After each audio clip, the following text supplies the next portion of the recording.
Hello everyone, मैं प्रवीण विजय वर्गीय आप सभी का स्वागत करता हूं physics class by Praveen sir में। बच्चों, जो मैं टॉपिक आपके लिए अब लेके आ रहा हूं वो है सेंटर ऑफ मास। और चूंकि ये जो टॉपिक है ये पूरा का पूरा ही काफ़ी इम्पोर्टेंट टॉपिक है, तो हम इसमें ऐसा नहीं कह सकते कि आप एक पर्टिकुलर पार्ट को कर लीजिए और बाकी को छोड़ दीजिए। ठीक है, क्योंकि आपको ये पूरा का पूरा टॉपिक ही एक एग्ज़ाम पॉइंट ऑफ व्यू से काफ़ी इंपॉर्टेंट है।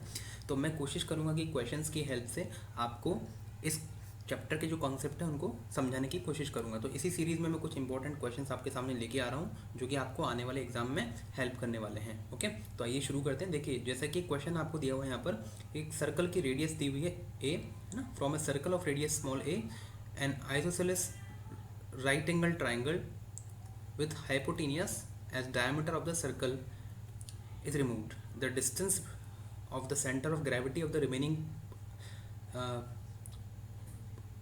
remaining portion from the center of the circle. तो यहाँ पर एक्चुअली पोर्शन दिया हुआ है from the centre of the circle, उसका डिस्टेंस आपको बताना है कि उसके सेंटर ऑफ ग्रेविटी का सेंटर ऑफ सर्कल से कितना डिस्टेंस होगा। और ऑप्शन आपको दिए हुए A/6 π+1 into A. Okay, neglect this is not the part of option. तो यहाँ पर ए नहीं है, रिमेंबर दैट। आपका ऑप्शन है A/6 π+1, सेकेंड ऑप्शन है A/6 π-1, थर्ड ऑप्शन है A/3 π+1 and the last option is A/3 π-1। Okay, तो देखिए, अगर आपको इस क्वेश्चन को सॉल्व करना है तो आपको कुछ कॉन्सेप्ट पता होने चाहिए ताकि आप इस क्वेश्चन को आराम से कर पाएँ। तो देखिए, क्या क्या कॉन्सेप्ट आपको पता होने चाहिए। सबसे पहली बात तो बच्चों आपको ये पता होना चाहिए कि अगर कोई बॉडी मान लीजिए सिमेट्रिक है, तो अगर कोई बॉडी सिमेट्रिक होती है तो उसका सेंटर ऑफ मास उस एक्सिस पर ही कहीं ना कहीं प्रेजेंट होता है ना। जैसे कि बॉडी अगर सिमेट्रिक है तो इसी एक्सिस पर ही इसका सेंटर ऑफ मास कहीं ना कहीं प्रेजेंट होगा। लेकिन अगर मान लीजिए एक से ज़्यादा सिमेट्रिकल एक्सिस है तो उसका सेंटर ऑफ मास उन दोनों एक्सिस के इंटरसेक्शन पर ही प्रेजेंट होता है। ठीक है, तो इनका इंटरसेक्शन पॉइंट ये वाला है, तो यहाँ पर इसका सेंटर ऑफ मास प्रेजेंट होगा। ओके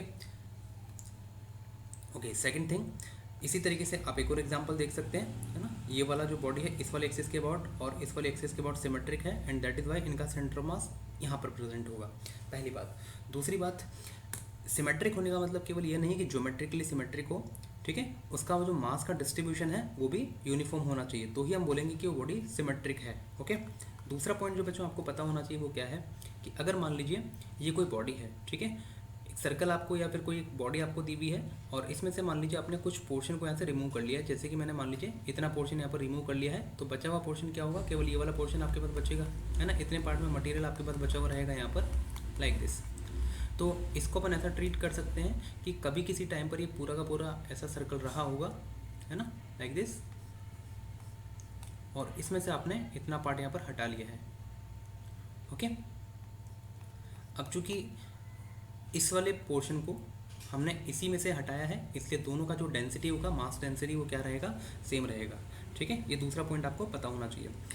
अच्छा, फिर आपको एक और पॉइंट जो यहाँ पर आपको इम्पोर्टेंट है और आपको क्वेश्चन सॉल्व करने में हेल्प करेगा, वो क्या है कि अगर मान लीजिए इसका मास यहाँ पर कैपिटल एम है और इसका मास अगर मैं स्मॉल एम मान लेता हूँ, इसके सेंटर ऑफ मास के कोऑर्डिनेट्स यहाँ पर एक्स कॉमा वाई हैं, suppose capital x and capital y, और इसके सेंटर ऑफ मास के कोऑर्डिनेट्स अगर small x comma small y हैं और इसका सेंटर ऑफ मास मान लीजिए उसके कोऑर्डिनेट्स से x centre of mass and y centre of mass. तो जब भी आप किसी बॉडी में से कोई पोर्शन को रिमूव कर दें तो रिमेनिंग पार्ट का सेंटर ऑफ मास आप डायरेक्टली निकाल सकते हैं। मैं ऐसा मान करके चल रहा हूँ कि आपने इसको थ्योरी में क्लियर कर लिया है। अगर आपने थ्योरी नहीं पढ़ी है तो आप इस फॉर्मूले को डायरेक्ट याद भी रखें ताकि आप इसको डायरेक्ट क्वेश्चन में अप्लाई कर सकें जब भी इस तरह की प्रॉब्लम आती है तो। ठीक है, तो उसको निकालने का तरीका होता है बच्चों, capital M x minus small m x upon capital M minus small m. Okay, capital M original part का मास है, ये वाले पार्ट का, कैपिटल एक्स इसका सेंटर मास का एक्स कोऑर्डिनेट, स्मॉल एम इस वाले का मास है जिसको कि आपने रिमूव किया हुआ है, और स्मॉल एक्स इसका सेंटर मास का एक्स कोऑर्डिनेट है, upon capital M minus small m जो ओरिजिनल पार्ट है माइनस में रिमूव पार्ट। इसी तरीके से आप यहाँ पर वाई कोऑर्डिनेट भी निकाल सकते हैं और जेड कोऑर्डिनेट भी निकाल सकते हैं। ठीक है, अच्छा, इसके अलावा बच्चों एक और बात कि ये जो बॉडी है ना, बॉडी तीन अलग अलग तरह की बॉडीज यहाँ पर सेंटर मास में होती है, 1 डायमेंशनल, 2 डायमेंशनल और 3 डायमेंशनल। तो यहाँ पर जो बॉडी है अगर 2 डायमेंशनल होती है तो 2 डायमेंशनल बॉडी के लिए अपन मास डेंसिटी डिफाइन करते हैं सिग्मा, है ना, एरिया मास डेंसिटी।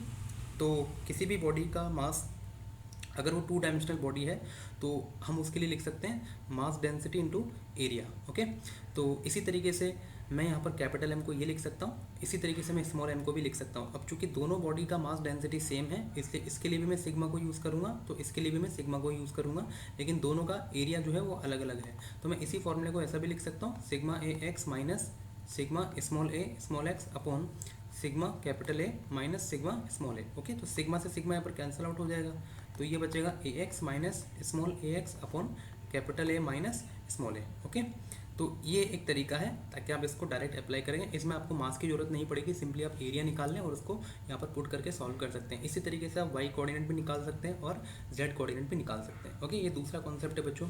थर्ड जो कॉन्सेप्ट आपको पता होना चाहिए वो ये है कि अगर मान लीजिए कि कोई ट्राइंगल है, तो इसका ये वाला साइड अगर ए है और ये वाला साइड अगर मान लीजिए बी है, ठीक है, तो इसका जो सेंटर मास होता है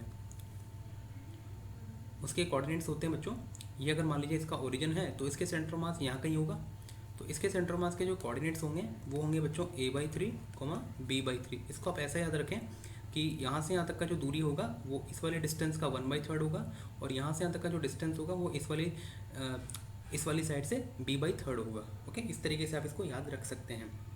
ओके, तो आइए अब हमारे क्वेश्चन पर चलते हैं। तो क्वेश्चन क्या था, ये मान लीजिए एक सर्कल है और इस सर्कल का रेडियस आपको दिया हुआ है स्मॉल a, ये इसका रेडियस है, ठीक है, और इस सर्कल में से आपने क्या किया है कि एक ट्राइंगल को रिमूव कर दिया है।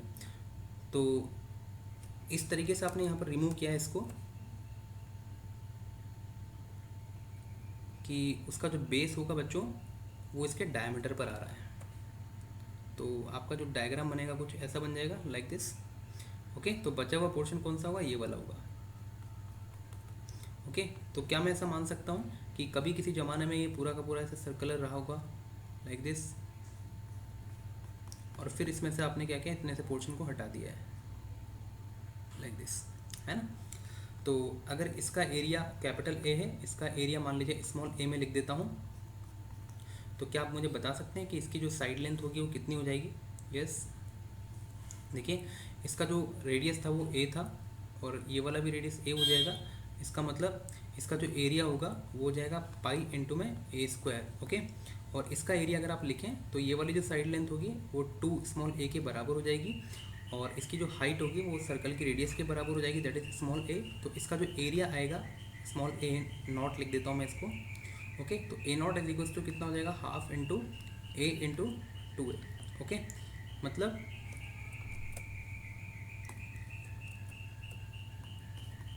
ये हो जाएगा बच्चों हाफ इंटू ए इंटू 2a मतलब ए स्क्वायर। ओके, ये इसका एरिया हो जाएगा, ये हो गया आपका ए नॉट। ओके, अच्छा अब क्या आप मुझे बता सकते हैं कि इसका सेंटर मास के कोऑर्डिनेट क्या होंगे।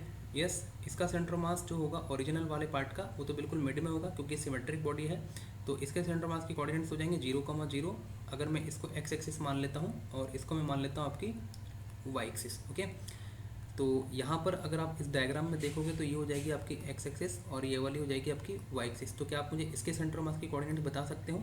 तो जैसा कि मैंने आपको कहा था कि इसके सेंटर मास जो होगा ना, चूंकि बॉडी सिमेट्रिक है तो इसका सेंटर मास इसी एक्सिस पर कहीं ना कहीं प्रेजेंट होगा, है ना। मान लीजिए यहाँ पर है, अब चूंकि वाई एक्सिस है इसलिए इसका एक्स कोऑर्डिनेट तो 0 हो जाएगा और वाई कोऑर्डिनेट इस वाली लेंथ से कितना ऊपर हो जाएगा, हाइट का 1/3 मतलब कि 0,a/3 इसके कोऑर्डिनेट हो जाएंगे।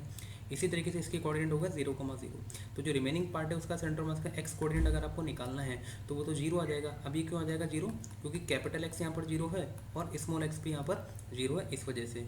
और अगर आपको वाई सेंटर मास निकालना है तो वो कितना हो जाएगा, तो ये हो जाएगा ए वाई माइनस में small A not Y upon में capital A minus A not. Okay, capital A की वैल्यू कितनी है, तो कैपिटल ए की वैल्यू हो जाएगी पाई ए स्क्वायर और इसका वाई कोऑर्डिनेट 0 माइनस स्मॉल ए की वैल्यू कितनी हो जाएगी, ए नॉट की वैल्यू होगी ए स्क्वायर इंटू में वाई की वैल्यू यहाँ पर हो जाएगी कितनी, a/3 अपॉन पाई ए स्क्वायर माइनस ए स्क्वायर। ओके, तो जब आप इसको सॉल्व करेंगे यहाँ पर तो यहाँ पर हो जाएगा ए क्यूब, तो ये बन जाएगा बच्चों माइनस में ए अपॉन में 3 times of pi minus 1। Okay, तो ये तो आ गया इसका वाई कोऑर्डिनेट, है ना। इसका मतलब ये हुआ कि ये जो बचा हुआ पोर्शन होगा, इस बचे हुए पोर्शन का